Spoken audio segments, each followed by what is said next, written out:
یا رب صل وسلم دائما ابدا علی حبیبک خیر الخلق کلہم۔ عزیز ساتھیو، آج ہم آپ کو ایک بزرگ کے بارے میں ایک بڑا ہی پیارا واقعہ سناتے ہیں۔ بغداد کے یہ بزرگ تھے جن کا نام حضرت مسکی رحمۃ اللہ تعالی علیہ تھا۔ اس بزرگ کی یہ کرامت تھی کہ آپ بہت غریب تھے، کبھی عطر اور خوشبو استعمال نہیں کرتے تھے، لیکن حال یہ تھا کہ آپ کے جسم مبارک سے ایسی خوشبو آتی تھی اور اتنی خوبصورت خوشبو ہوتی تھی، ایسی مہک ہوتی تھی کہ جو سنتا تھا، جو سونگھتا تھا، جس کے پاس پہنچتی تھی، وہ جو ہے تعریف کیے بغیر نہیں رہ سکتا تھا۔ بہت لوگ آپ کے بارے میں پوچھتے تھے کہ حضور وہ کون سی خوشبو ہے جو آپ لگاتے ہیں، لیکن جو آپ اس کا کیا جواب دیتے؟ اسی طرح جس مارکیٹ میں، بازار میں آپ داخل ہوتے تو ہر شخص کو پتہ چل جاتا اس خوشبو سے کہ مسکی رحمۃ اللہ تعالی علیہ اس بازار میں تشریف لا چکے ہیں۔ اسی طرح جس مسجد میں داخل ہوتے تو مسجد میں جو ہی قدم رکھتے تو ہر شخص کو یہ معلوم ہو جاتا تھا کہ حضرت مسکی رحمۃ اللہ تعالی علیہ تشریف لے آئے ہیں۔ لوگ بہت حیران تھے، آپ سے پوچھتے تھے، آپ ہمیشہ انکار کرتے تھے کہ میں نے کبھی کوئی خوشبو استعمال نہیں کی۔ ایک دن سب لوگوں نے نماز کے بعد مشورہ کیا کہ ہم مسکی رحمۃ اللہ علیہ کو گھیر لیں گے اور ان کے بارے میں پوچھیں گے۔ مسکی رحمۃ اللہ علیہ کو نماز کے بعد بٹھا لیا گیا، ان سے پوچھا گیا کہ حضرت آج آپ ضرور بتائیں گے کہ کیا واقعہ ہے اور آپ خوشبو ہمیں ضرور بتائیں گے۔ مسکی رحمۃ اللہ علیہ نے انکار کیا۔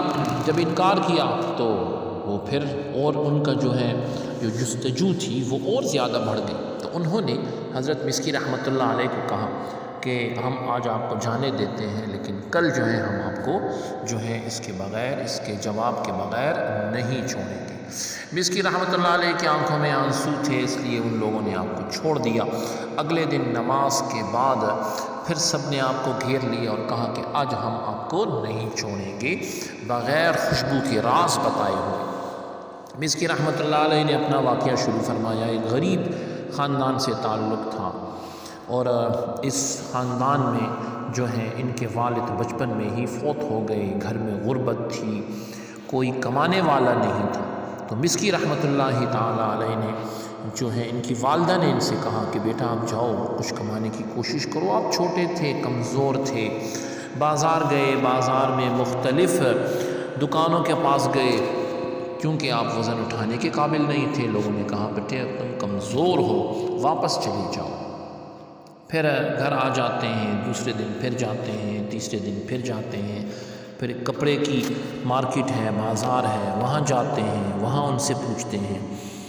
تو جب گھوم پھرتے ہیں تو ایک تاجر آپ کو دور سے دیکھ رہا ہوتا ہے، وہ آپ کو بلاتا ہے اور کہتا ہے کہ حضور اب آپ آپ کو کام کی ضرورت ہے، آپ بہت نیک بچے لگتے ہیں، تو اس طرح کریں کہ آپ ہماری دکان پہ یہ کپڑے لانے اور لے جانے کا کام کریں۔ یہ ہلکا کام ہے، جو رئیس عورتیں آئیں گی اور وہ ہم سے کپڑا خریدتی ہیں تو ان کے ساتھ گھر لے جانا، اور جو خرید لیں گی اور جو نہیں خریدیں گی، وہ پسند نہ کیے ہوئے کپڑے وہ واپس کر دیں گی۔ مسکی رحمۃ اللہ علیہ نے یہ کام شروع کر دیا۔ بہت نیک تھے، ایماندار تھے، مالک آپ سے بہت خوش تھا۔ ایک دن ایک عورت آئی اس بازار میں اور اپنے لیے کپڑے، قیمتی کپڑوں کا اس تاجر کو کہا۔ تاجر نے مسکی رحمۃ اللہ علیہ کو آواز دی کہ اے شخص، اے مسکی، آپ ان کے لیے قیمتی کپڑے لائے۔ قیمتی کپڑے لائے گئے، اس نے پسند کیے اپنی بیٹی کے لیے، اور پھر کہا کہ یہ سارے کپڑے یہ میرے ساتھ کسی نوجوان کو بھیج دو کہ یہ اٹھا کے لے جائے۔ مسکی رحمۃ اللہ علیہ نے وہ کپڑے اٹھائے اور وہ اس کے ساتھ چل دی۔ اب یہ گھر چلی گئی، بڑا عالیشان گھر تھا، وہاں یہ کپڑے وہاں آپ نے رکھ دیے۔ تو آپ نے اپنی بیٹی کو آواز دی کہ اے بیٹی، یہ کپڑے یہ لا چکی ہوں، اب آپ اس کو پسند کر لیں۔ اس نے کہا کہ اماں جان میں نیچے نہیں آ سکتی، نوکر کو اوپر آئے۔ مسکی رحمۃ اللہ علیہ اس لڑکی کے کمرے میں داخل ہوئے۔ آپ حسین بھی تھے، نوجوان بھی تھے، خوبصورت بھی تھے، نیک بھی تھے۔ اللہ رب العزت نے آپ کو بڑی پیاری خصوصیات جو ہے وہ عطا فرمائی تھی۔ تو ہوا یہ کہ وہ لڑکی آپ کو دیکھتے ہی آپ پر عاشق ہو گئی۔ جو ہی آپ پر عاشق ہو گئی تو اس نے آپ کو گناہ کی دعوت دی۔ آپ نے کہا میں تو یہ کام نہیں کر سکتا، انی اخاف اللہ، میں اللہ سے ڈرتا ہوں۔ اس نے کہا یہ ملاؤں کی باتیں چھوڑ دو۔ تو اس لڑکی نے کہا اگر تم ایسا نہیں کرو گے، میری خواہش پوری نہیں کرو گے تو میں ابھی شور مچا دوں گی اور میرے نوکر تمہیں قتل کر دیں گے۔ مسکی رحمۃ اللہ علیہ کو قتل ہونے کی پرواہ نہیں تھی، اپنے پیچھے بوڑھی ماں کی پرواہ تھی۔ تو آپ نے سوچا کہ اب میں کیا کروں تب میرا رب ناراض ہوگا، نہ کروں تو جان جائے گی۔ تو مسکی رحمۃ اللہ علیہ نے اس کے ذہن میں ایک بڑا خوبصورت ایک آئیڈیا ان کو آیا، خیال آیا۔ انہوں نے لڑکی سے کہا مجھے تھوڑی دیر کے لیے وہ بیت الخلاء واش روم جانے دو۔ یہ وہاں چلے گئے اور اپنے کپڑوں پہ جو گندگی پڑی تھی وہ اٹھا کے لگا لی۔ پہلے زمانے میں وہ فلش وغیرہ نہیں ہوتے تھے، تو لوگ وہ آتے تھے اور اٹھا کے لے جاتے تھے۔ تو مسکی رحمۃ اللہ علیہ نے وہ ناپاکی جو پڑی تھی اپنے اوپر مل لی۔ جب باہر نکلے تو اس لڑکی نے بدبو کی وجہ سے اس کا برا حال ہوا، اس نے شور مچایا، پاگل پاگل۔ اور مسکی رحمۃ اللہ علیہ فرماتے ہیں کہ میں وہاں سے بھاگ کے جنگل میں پناہ لی۔ جب جنگل میں پناہ لی، فرماتے ہیں میں نے اپنے آپ کو صاف کیا، پاک کیا، ایک چشمے کے پاس گیا، وہاں پہ میں نے اپنے آپ کو پاک صاف کر کے 2 رکعت نفل پڑھے، اللہ رب العزت کا شکریہ ادا کیا، مالک تیرا احسان کہ تو نے مجھے اس گناہ سے بچا لیا اور جان بھی بچ گئی۔ پھر مسکی رحمۃ اللہ علیہ فرماتے ہیں کہ گھر چلے جاتے ہیں۔ جب گھر چلے جاتے ہیں تو طبیعت ان کی خراب ہوتی ہے، ساتھ ہی سو جاتے ہیں۔ جو ہی سوتے ہیں تو قسمت جاگ اٹھتی ہے اور خواب میں حضرت جبرائیل علیہ السلام تشریف لاتے ہیں اور کہتے ہیں مسکی اللہ رب العزت نے تمہیں سلام کہا اور کہا کہ جس طرح تم نے اس کے نام کے لیے اپنے آپ کو بدبودار کیا، وہ اسی نے تمہارے لیے خوشبو بھیجی ہے، آؤ میرے قریب آؤ۔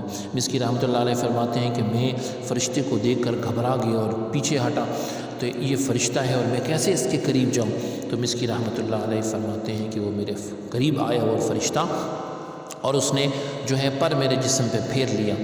جب میری آنکھ کھلی تو میری والدہ میرے پاس کھڑی تھی اور کہہ رہی تھی کہ مسکی تمہارے کمرے میں یہ خوشبو کیسی ہے اور یہ کس نے گرائی ہے؟ تو آپ اس کو نہ بتا سکے کہ یہ واقعہ کیا تھا۔ بہانہ بنا کے باہر نکلے تو جو بھی آپ سے ملتا تھا یہی کہتا تھا۔